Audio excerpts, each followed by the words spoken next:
We watched former Georgia defenders dominate at the combine over the last week. Who are going to be the guys that come in and do the same thing that they did on the field this fall? I mean, Georgia's going to be missing out on a lot of guys. I've got a lot of lists in front of me. Players that Georgia's losing, players that Georgia's got coming in, players that are going to move up the depth chart. There's going to be a lot of shakeups, especially on the defensive side of the ball. It's going to be a lot for them to replace, and it's not going to be impossible. It's something that we've seen really good defenses replenish over the years. We've seen Georgia defense replenish. So, not something that we haven't seen before. Ryan Curley from Dog Post here, talking about Georgia's 2022 defense and how they're going to do compared to 2021. Obviously, it's a projection at this point, depth chart projection at this point. Spring ball starts in a few days, so it's really exciting. Speaking of spring ball coming up, something that you're going to want to check out, DAWGSTRUCTION, if you haven't seen it. It's got all sorts of guys in here on the defense, the offensive end.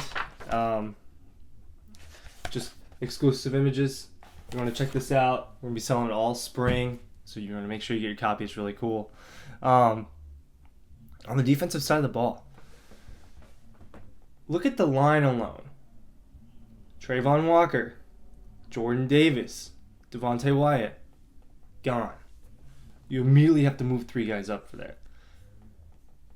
A guy like Tremel Wathour that really came on the scene this year, someone that could. Zion Logue, someone that's going to play more. Defensive tackles, Jaylen Carter might be the best player on Georgia next year.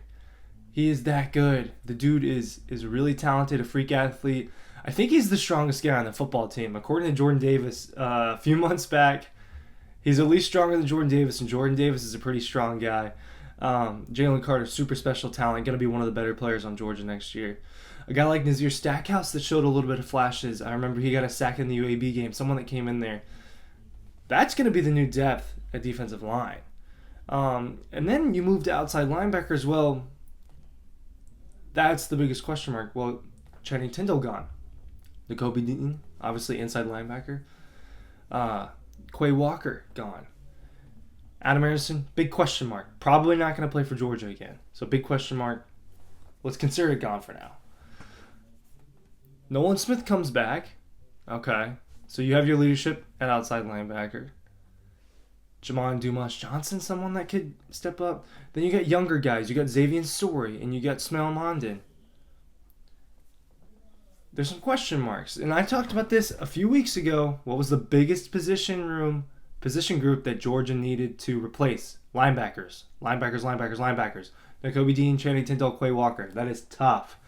And the reason I think it's that versus the defensive line that's losing Davis, Wyatt, and Walker is because the defensive line rotated so much that those guys have more experience, and you got a guy like Jaylen Carter leading that group.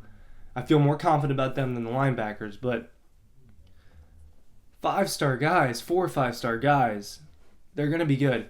It's going to be an inexperienced group. We came into this season with thinking Georgia's secondary was going to be a little weaker, a little inexperienced. Well, they did pretty good. They did pretty well.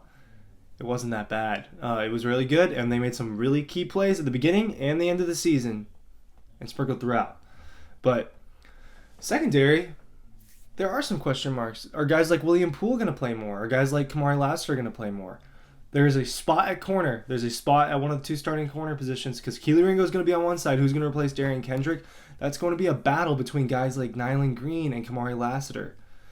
Freshman Jaheim Singletary coming in. That's going to be a battle. We don't know who the number 2 corner is going to be yet. And then safety, Dan Jackson and Chris Smith, both coming back. Those are both guys with tons of experience. I expect Dan Jackson, if he doesn't start, to at least play a lot. Chris Smith will obviously be a starter.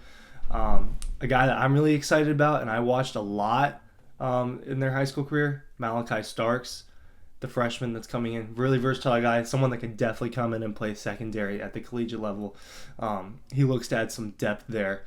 So there's a lot of excitement, a lot of young guys. I didn't even go over a lot of the freshmen. C.J. Madden, outside linebacker. Mikhail Williams, defensive tackle. There shouldn't be too much of a concern because we've seen it time and time again. with elite programs that recruit at an elite level, people go to the draft. They get replaced. They play well. Alabama did it for a long time. We've seen really good Georgia defenses the last few years. None as good as this past year. And I don't know if we'll get one as good as this past year. But I think you're getting a really good defense out of a lot of the names that I'm going through right now. You're getting guys, listen to the experience. Jaylen Carter, Zion Logue, Robert Beal, Nolan Smith, Keely Ringo, Chris Smith, Dan Jackson. There's a lot of experience on the defense, and they all just won a national championship. They know how to get it done. So, we saw the combine. They all dominated. A lot of Georgia's guys really, really, really balled out. Some of these names are going to do that next year and the year after that because Georgia's in that position where they've recruited in a cycle. And that's a good spot to be in. A good spot to be in? DAWGPost.com.